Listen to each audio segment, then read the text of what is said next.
우리가 이미 오행에서 목이 첫 번째로 등장을 했잖아요. 목은 봄이라 그랬잖아요. 푸르푸르 새싹이 싹 트는. 그래서 명리학의 새는 입춘이에요. 그리고 입춘이 들어오는 시간까지 정해져 있어서 딱 그 시간이 지나야지 내 사주에 연주가 세워집니다. 내 띠가 나오고. 근데 걱정하지 않으셔도 돼요. 요즘은 스마트폰이 너무 잘 되어 있어서 이런 거 관계없이 집어넣으면 바로 사주가 나옵니다. 그런데 가끔 스마트폰이 없는 케이스, 없는 경우, 옛날식으로 만세력을 가지고 이렇게 봤을 때 스마트폰이 다 여러분이 만약에 이상 증세가 생기거나 아니면 우리의 와이파이망이 공격을 받거나 이렇게 해서 5G가 꺼지거나 이러면 우리 옛날 방식으로 만세력으로 사주를 뽑는 걸 배우지 못하신 분들은 이제 사주를 아예 사주 기둥을 세울 수도 없는 거죠. 거기에 대비해서 기본적으로 만세력 좀 알고 있으면 도움이 되겠죠.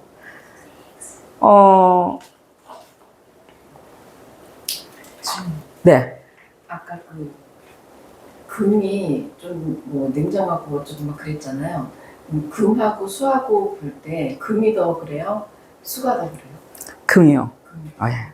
수는 추워서 얼어붙어서 입이 안 떨어져요.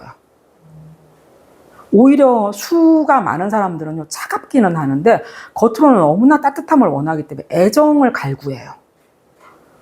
금은 좀 냉정합니다. 금은 좀 그런 성향은 아니에요. 그러니까 금이 더 냉정한 거죠. 칼의 성향이. 자, 이건 기운대요. 봄, 여름, 가을, 겨울. 저희 명리학은 절기력을 사용해요. 그러다 보니 저희 사주에서는 기후가 너무 중요해요. 그래서 기후를 조화롭게 하는데 초점을 맞춰요. 조화로운 기후를 원해요. 그걸 갖다 우리는 조화로운 기후라는 걸 줄여가지고 앞뒤 글자 써서 조후라고도 부릅니다. 조후라고 하는 건 조화로운 기후의 밸런스를 원하는 거죠. 그래서 사주를 딱 봤을 때 여러분이 좀 풀기 힘드시다면 계절이 나오는 글자에 집중을 하면 사주는 금세 풀어집니다. 그만큼 사주에서는 기후가 매우 중요하다는 사실이에요. 뭐 점성학도 똑같죠. 어느 별자리가 어느 위치에 있느냐에 따라서 매우 달라지죠. 에너지가. 자, 이건 요즘은 사주 명리학을 하나도 안 배우시는 분들도 이거 다 하더라고, 일반인들도. 스마트폰에 무료 만세력 앱이 있으니까 그냥 다운받으면 됩니다. 만세력을 검색하여서 무료 만세력 아무거나 다운받으시면 됩니다. 그리고 나의 생년월 일시를 입력하면 자신의 사주팔자가 이렇게 딱 나옵니다. 태어난 출생일. 그러면 우리가 여기서 보면 출생년, 출생월, 출생일이면 출생일이라고 하는 이 글자가 바로 나를 나타내는 거죠. 자, 우리는 위에 있는 글자가 있고 아래에 있는 글자가 있어요. 위에 있는 글자를 천간이라고 부르고, 요 천간은 하늘을 나타내는 글자 위에 있죠. 밑에 있는 글자는 지지라고 해서 땅을 나타내는 글자예요. 그럼 아까 우리 배웠을 때 이건 양이고 이거는 음이죠. 태어난 출생일이 나 자신인데 내려야 되겠군요. 네. 그냥 없어졌네요. 얘를 찍어서 쭉 내려야 되겠네요. 자, 이 글자는 천간이고 이 글자는 지지예요. 그럴 때 출생일이 나 자체를 나타내는데 내가 움직여서 지금 살아있고 내가 강하고 이런 것들이 대표잖아요. 여러분 가주가 대표죠. 우리 가족 중에서 가장 힘이 강한 자 제1순위 서열. 그게 세대주의고 가장이잖아요. 그러면 요 두 글자 천간과 지지 중에서 누가 힘이 세고 1순위겠어요? 당연히 천간이겠죠. 그래서 요 일간이라고 하는 이 천간이 태어난 일에 천간이 바로 나 자신을 나타내요. 그런데 색깔이 여기 하얀 색깔이잖아요. 그래서 흰색은 우리 칼의 색깔이 흰색이잖아요. 실버 색깔을 우리가 뭐라 그러겠어요? 백색이라고 얘기해야지. 가을에 서리가 내리면 모든 만물이 죽잖아요. 그 서리 색깔이 백색이에요. 그래서 여기 바탕색이 흰색이면 이 사주는 어때요? 금일간이네. 목화 토금수 중에서 금일간. 5분의 1 중에 하나로 태어났는데 당신은 나무로 태어나서 어쩌고저쩌고 성향 얘기하면 잘 맞아요. 5분의 1. 혈액형 성향도 잘 맞죠? 4분의 1인데. 근데 이제 천간으로 들어가면 어떨까? 10분의 1이 되죠. 60갑자로 들어가면 60개 분의 하나예요. 근데 참 잘 맞습니다. 의외로. 뭐 인생은 사람 사는 건 다 거기서 거기예요. 근데 어느 게 조금 더 특성을 갖고 있느냐 이런 상황이죠. 그래서 이 사주는 금일간이에요. 그러면 여기 있는 바탕 색깔 가지고 보면 되겠네요. 출생연은 예. 이게 사라져야지 이게 들어가군요. 예. 출생연은 여기 연이 보면 이 연은 조상과 초년의 운기를 나타냅니다. 그러면 연월일시는 다 시간의 흐름이 있겠죠. 연이 나오고 월이 나오고 일이 나오고 시가 나오고. 그러면 원래 저는 홍쌤이라고 할 때 저는 홍시성의 조상이 있기 때문에 내가 홍시를 갖다 붙인 거죠. 예, 그러니까 연이 어때요? 조상 자리를 뜻하는 거예요. 시간의 흐름상 나의 뿌리, 그죠? 뿌리 찾기 할 때 홍시니까. 그래서 연주가 조상을 나타내고 그 조상은 어떻습니까? 나의 초년과 밀접한 관련이 있죠. 여러분 할머니, 할아버지 초년 시절에 바라보지 그 다음에는 찾지도 않죠. 그래서 연주는 조상. 그래서 조상과 관련된 일들을 살필 때는 항상 연주를 살펴요. 그 다음에 나의 초년을 살피고 싶으면 연주를 봅니다. 월주는 부모, 조상 다음에 부모가 나올 것이고, 그죠? 일은 어떻습니까? 조상, 부모, 그 다음에 어때요? 나와 배우자, 내가 나올 것이고, 그 맨 마지막에 출생시는 어떠냐면 자식이 나오겠죠? 우리의 가장 친근한 가족 관계예요.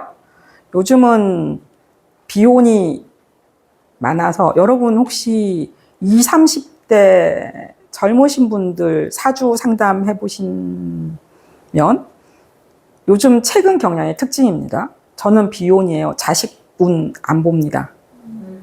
전 결혼 안 해요. 이런 비혼에 대한 이야기가 많이 나오기 때문에 굳이 자식에 대한 거를 사주에서 이렇게 거론할 필요가 없다고 아예 딱 잘라서 얘기하기도 많아요. 결혼하신 분들도 자식 안 놓는 경우 정말 많아요.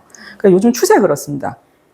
지금 경기도에 오늘 뉴스 보니까 세 집 중에 한 집이 1인 가구래요. 그 정도로 늘어나고 있어서 그러면 현대에 맞게 사주 해석도 좀 바뀌어야 되겠네요. 그죠? 하여튼 시주는 자식 자리를 나타내고요. 또 시간의 흐름상 여기는 초년, 월주는 어떨까? 청년, 일주는 어떻습니까? 내가 이제 나로 부모로부터 독립하여서 내가 딱 섰을 때가 중년 또는 장년이라고 할 수 있겠죠. 요즘은 조금 늦어지고 있지 않아요? 네. 점차? 예. 그래서 중장년 이렇게 보시면 될 거고. 시주는 노년이죠. 말년. 대운이라고 하는 나이별 운기가 있는데 이것보다도 이런 사주 8글자에 나는 시기가 이미 초, 중, 말이 다 나와 있잖아요. 근데 이거를 명리 해석하시는 분들이 이 기초 중에 기초인데 이걸 간과하시고 그냥 넘어가시는 경우가 있어요. 이것만 알아도 어때? 우리는 굉장히 사주를 해석할 수 있죠. 굳이 대운을 볼 필요도 없어요. 기초만 가지고도 70% 해석이 가능합니다. 그런데 이거 기초 때 배우고 그냥 다 넘어가잖아요.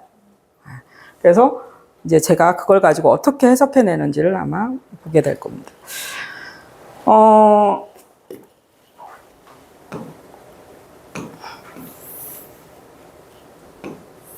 이 글자. 이게 나의 위에 있는 글자니까 나의 상체고, 그죠? 위에 있는 글자들이죠. 천간은. 그 다음에 지지는 어떻습니까? 아래쪽에 있는 글자잖아요. 이걸 갖다 우리는 상하라고 하죠. 이게 나 자신이니까 이걸 상하로 딱 나누면 어때요? 나의 상체이고 어떻습니까? 지지는, 일지는 나의 하체죠. 그리고 우리는 60개의 간지로 이루어져 있는 구조체로 되어 있어요. 2024년은 갑진년이라고 하는, 그러니까는 그냥 용띠가 아니고 어떨까? 푸른 색깔의 용이죠. 딱 갑진년으로 딱 간지로 되어 있는데 이들은 떨어져 있을 수가 없죠. 항상 음양처럼 결합되어 있어요. 얘가 양이고 얘가 음이죠. 항상 음양이 결합되어 있죠. 실제로 연필과 연필 뚜껑, 그러니까 볼펜과 볼펜 뚜껑 항상 음양으로 결합되어 있잖아요. 실제로 뚜껑이 없으면 심에 있는 어떻습니까? 액체가 날아가죠. 남녀가 이렇게 딱 결합이 되어야지 어떻습니까? 자손이 생기죠. 안 그럼 지구는 멸망하는 거고 항상 음양은 결합체 상태로 존재하게끔 되어 있어요. 굉장히 안정적인 구조예요. 그 밸런스. 따라서 이게 경금이라고 하는 게 나인데 평생 나를 따라가는 글자가 뭐예요? 나의 하체는 나를 따라가겠죠. 그러면 일지인 자는 나를 평생 따라다녀. 나의 특성이에요. 근데 드러나는 특성은 경금이죠.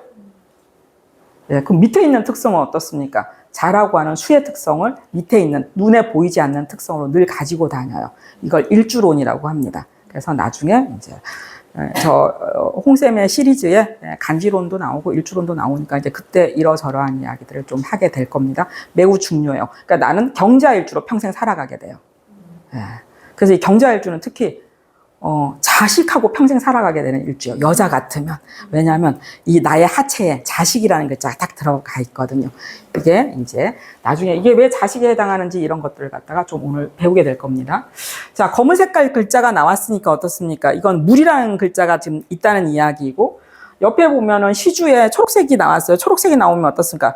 아, 시주에는 어떤 목이라는 글자가 있구나. 이렇게 여러분이 오행을 갖다가 색깔별로 구별을 하실 수 있으실 겁니다.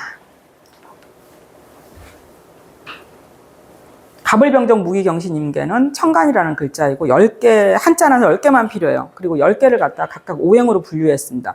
갑을은 블루 색깔로 표기했죠. 그래서 목이라는 이야기고 병정은 화, 무기는 토, 경신은 금, 임계는 수. 각각 색깔로 모양을 표기를 했습니다. 그리고 이들도 각각 또 음양이 있어요. 자, 손가락, 발가락 가지고 음양 구별해 볼까요? 자, 손가락은 상체에 붙었죠. 양. 발가락은 아래쪽에 붙었죠. 자, 손가락 중에서 이 오른쪽, 왼쪽 가지고 또 음양을 구별할 수 있겠죠? 아까 왼손은 양이라 그랬고, 양이니까 편안하게 잘 모시잖아. 오른손은 맨날 일만 하잖아. 그죠? 음이니까. 그죠? 네, 이런 형태로 어떻습니까? 같은 천간 10개라 하더라도 어떻습니까? 음양이 또 있겠죠? 오른손, 왼손에서도 또 어떻습니까? 같은 양이라도 음양이 있는 것처럼. 그래서 여기에 갑병무경임이라고 하는 글자는 양이고요. 그래서 음양을 갖다 표기를 했습니다. 을정기신계라고 하는 그 음으로 표기가 되어 있어요. 나중에 이제 기초 강의, 이제 정규 강좌가 들어가면 이런 것들에 대해서 좀 더 자세하게 설명을 할 겁니다. 간지로 이루어졌으니까 지지라고 하는 글자도 있겠죠. 자축인묘, 진사오미, 신유, 술래. 이들도 여러분 발가락도 음인데 오른발가락, 왼발가락이 있으니까 또 여기서도 음양이 나눠지겠죠. 마치 지지에서도 이렇게 음양이 나눠져 있습니다. 이들이 결합해서 60가자 형태로 되어서 이제 사주를 이제 풀어나갑니다. 그런데 출생일이 나라 그랬잖아요.